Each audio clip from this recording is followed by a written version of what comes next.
নে আবার ছবি নিয়ে আসছি, দেখ খুঁজে বেড়াচ্ছি।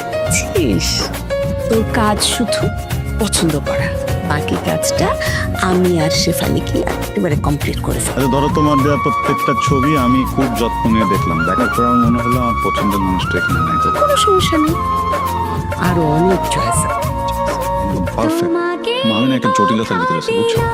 কি যেন একটা ভুতুরে ঘটনা ঘটতেছে আমার সাথে। আমার ফোনের ভিতর না মানে একটা মেয়ের ছবি হঠাৎ করে দেখি যে একটা মেয়ের ছবি চলে আসছে, এটা ডিলিট করে দিচ্ছি, আবার চলে আসতেছে, আবার ডিলিট করে দিচ্ছি, আবার চলে আসতেছে। দেখো তোমাকে, তুমি যদি রাগ না করো তাহলে দেখো। আরে রাগ করবো কেন বল? তোর বিয়ে দিয়ে কথা, তোর পছন্দ। কেমন না মানে চোখ দুটা দেখছো না কি সুন্দর, মানে ডালটা সুন্দর, ঠোঁট সুন্দর। সুন্দর। নাম কি? নাম রাহা।